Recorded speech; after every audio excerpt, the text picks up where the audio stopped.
Hello guys, welcome to my new video. आज के video में मैं आपको बोलूँगा कि what are the differences between KTM Duke 200 BS6 and Pulsar NS200 BS6। तो मैं आपको सिंपली वीडियो में बताऊंगा कि कौन सा बाइक में क्या चेंजेस हुआ है, क्या चेंजेस नहीं हुआ है, कौन सा बाइक इसके लिए बेटर है। तो अगर आप मेरे चैनल पर नए हैं तो please like, comment, share and subscribe my YouTube channel.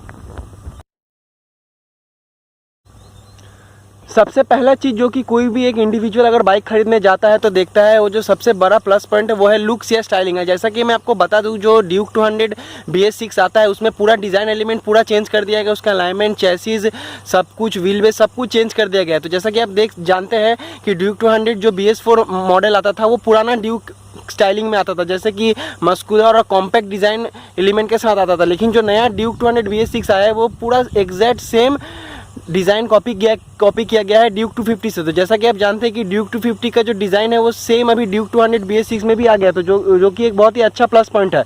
ये एक बहुत ही अच्छा हाईलाइटिंग पॉइंट है, ड्यूक 200 BS6 का फेवर में जाता है। यहीं पे अगर मैं पल्सर NS200 BS6 का डिज़ाइन को के ऊपर बात करूं तो जैसा कि आप जानते थे हैं कि जो 2012 में जो सेम मॉडल लॉन्च हुआ था वही सेम मॉडल अभी कंटिन्यू कर गया है। इसमें कोई डिज़ाइन या कोई अलाइनमेंट या कोई भी डिज़ाइन ग्राफिक्स कुछ भी चेंज नहीं किया। ये सिमिलर ही है BS4 मॉडल से। तो ये एक वीक पॉइंट है पल्सर में और प्लस पॉइंट है KTM ड्यूक 200 BS6 में।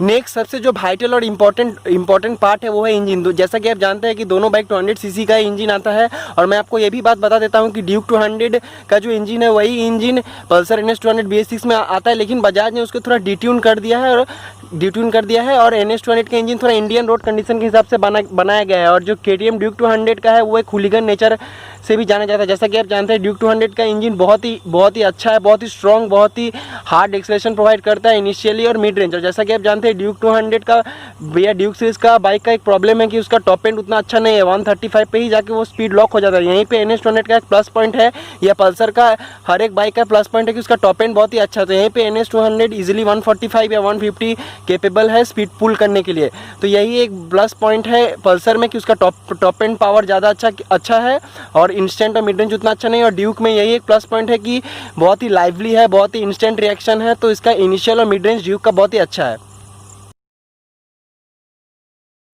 अगर मैं दोनों इंजन का पावर के ऊपर बात करूं तो पहले मैं ड्यूक का पावर बताता हूं। तो ड्यूक 200 BS6 का बाइक जो है वो 200 सीसी का है और उसका पावर 25.5 bhp है और टॉर्क बोले जाओ तो 19.3 Nm है। तो जो कि एग्जैक्टली सेम है BS4 मॉडल से। तो BS4 मॉडल में भी सेम पावर आता था, BS6 मॉडल में भी सेम पावर आता है, तो उसमें कोई डिफरेंस नहीं है। और यहीं पे अगर मैं पल्सर NS200 BS6 का पावर के ऊपर बात करूँ तो जो BS4 मॉडल था वो कार्बोरेटर इंजन सिस्टम पे वर्क करता था। जो नया वाला है जो BS6 मॉडल वो FI सिस्टम पे रन करता है। तो FI इंक्लूड होने से क्या हुआ है कि पल्सर NS200 BS6 का पावर बढ़ गया है। तो पहले 23.5 bhp पावर आता था और टॉर्क 18.3 आता था। और हालांकि अभी BS6 मॉडल में पल्सर का पावर बढ़ गया है, तो पावर 24.5 bhp बड़ा हो गया है और टॉर्क 18.5 Nm, जो कि बहुत ही बड़ा प्लस पॉइंट है। अभी पल्सर का पावर भी मोर और लेस सिमिलर ही है ड्यूक 200 से। तो ये कि बहुत ही बड़ा प्लस पॉइंट है। और हाँ, मैं ये भी बता देता हूँ कि ड्यूक 200 और पल्सर दोनों 6 स्पीड गियरबॉक्स मैकेनिज्म से आता है और दोनों बाइक में लिक्विड कूलिंग स्टैंडर्ड आता है। अगर हम नेक्स्ट टॉपिक के ऊपर बात करते हैं जो कि है सेफ्टी। तो जैसा कि आप जानते हैं कि Duke 200 BS4 and Pulsar NS200 BS4 दोनों में सिंगल चैनल ABS ही आता था। तो फ्रंट व्हील पे ही ABS काम करता था दोनों बाइक का BS4 मॉडल पे। लेकिन हालांकि BS6 होने के बाद Pulsar still single channel ABS के साथ ही आता है, इसमें कोई डुअल चैनल ABS का ऑप्शन ही नहीं है। और यहीं पे ड्यूक या KTM ने बहुत ही अच्छा काम किया है कि ड्यूक 200 BS6 में डुअल चैनल ABS दे दिया है। तो ये बहुत ही अच्छा प्लस पॉइंट है कि इससे आपका सेफ्टी बहुत ही एनहांस हो जाता है। तो इसमें और एक फीचर ऐड कर दिया गया है कि ड्यूक 200 BS6 में अभी आप डुअल चैनल ABS का एंजॉय तो कर ही सकते हैं, इसके साथ ही साथ आप चाहे तो रेयर व्हील का ABS ऑफ कर सकते हैं। तब आपका क्या होगा, ये सुपर मोटो ABS की तरह काम करेगा। तो इससे क्या होगा, सुपर मोटो ABS क्या है, इसमें आपका फ्रंट व्हील पे ABS वर्क करेगा और बैक व्हील पे ABS ऑफ हो जाएगा। तो ये है सुपर मोटो ABS जो कि ड्यूक 200 में स्विचेबल है, बैक और रेयर व्हील पे, सिर्फ रेयर व्हील पे ABS स्विचेबल है। तो एक बहुत ही बड़ा प्लस पॉइंट है कि ड्यूक 200 में ऐसा फीचर आता है, NS200 में ऐसा फीचर नहीं आता है। नेक्स्ट चीज़ जो दोनों बाइक में डिफरेंट है या दोनों बाइक में अलग अलग है, जैसा कि आप जानते हैं कि ड्यूक या KTM का हर एक bike split Tellis frame chassis पे डिपेंडेंट रहता है। तो ये फ्रेम बहुत ही अच्छा है, बहुत ही अच्छा हैंडलिंग प्रोवाइड करता है, बहुत ही रिजिड है और ये बहुत ही अच्छा हैंडलिंग प्रोवाइड करता है। यहीं पे पल्सर का भी फ्रेम बहुत ही अच्छा है, वो एक स्टील पेरीमीटर फ्रेम से इक्विप आता है, जो कि हायर कैपेसिटी बाइक्स में देखा जाता है। स्टील पेरीमीटर फ्रेम स्टील से बना होता है और ये एक बहुत ही अच्छा हैंडलिंग प्रोवाइड करता है। तो मैं अगर सिंपली बताऊँ तो KTM लो या पल्सर लो, दोनों का हैंडलिंग आपको अच्छा ही मिलेगा और बहुत ही जोरदार मिलेगा। नेक्स्ट चीज़ जो दोनों बाइक में डिफरेंट है वो है दोनों बाइक का टायर एंड व्हील साइज। जैसा कि मैं आपको बता दूं, दोनों बाइक का रेयर का टायर डिफरेंट है, फ्रंट का साइज़ भी डिफरेंट है। तो ड्यूक में बैक जो रेयर व्हील है उसका थिकनेस है 150 मिलीमीटर और पल्सर का है 130 मिलीमीटर। तो पल्सर का थोड़ा पतला है और ड्यूक का इस सेगमेंट में सबसे मोटा टायर मिलता है बैक में। और फ्रंट में भी मैं अगर बोलूँ तो ड्यूक में 110 मिलीमीटर का फ्रंट व्हील का टायर का साइज आता है और पल्सर में 100 मिलीमीटर का आता है। तो पल्सर का भी ठीक ठाक ही है, लेकिन ड्यूक या RC सीरीज या KTM का कोई भी बाइक ले लो, या आप अगर KTM RC 125 या ड्यूक 125 को भी कंपेयर करो तो वो सेगमेंट में KTM का हर एक बाइक का टायर एंड व्हील साइज बहुत ही मोटा होता है, बहुत ही अच्छा क्वालिटी का होता है। तो ये एक प्लस पॉइंट है KTM में। और पल्सर में भी प्लस पॉइंट है कि ये मीडियोकर टायर्स आता है, उतना अच्छा कुछ हाई क्वालिटी का टायर्स नहीं आता है।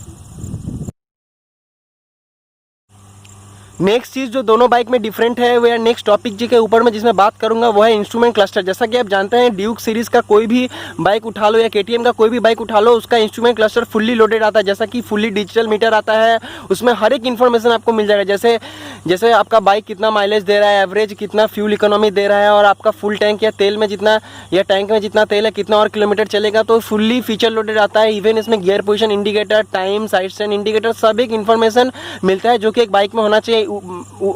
इनफैक्ट मैं ये बोलूँ तो कुछ ज़्यादा ही इंपॉर्टेंट फीचर्स आपको मिल जाता है। लेकिन यहीं पे अगर मैं पल्सर का स्पीडोमीटर कंसोल के ऊपर बात करूँ तो ये एक सिंपली बेसिक इंस्ट्रूमेंट क्लस्टर है। इसमें कोई भी फीचर्स नहीं मिलता है, बस एक RPM meter, speedometer, trip meter, side stand indicator, engine heat, coolant heat, battery, यही सब का कुछ बेसिक इन्फॉर्मेशन मिलता है। हालांकि KTM जैसा कुछ भी advance technology and advance instrument cluster नहीं मिलता। तो ये एक प्लस पॉइंट है KTM बाइक्स में और डीमेरिट है पल्सर में। तो मैं बोलूँगा कि यही कि बजाज वाले अगर देख रहे हैं तो बजाज इसको अपडेट कर दे। KTM का तो ऑलरेडी अपडेट ही है, तो उसका कोई बात ही नहीं करना है।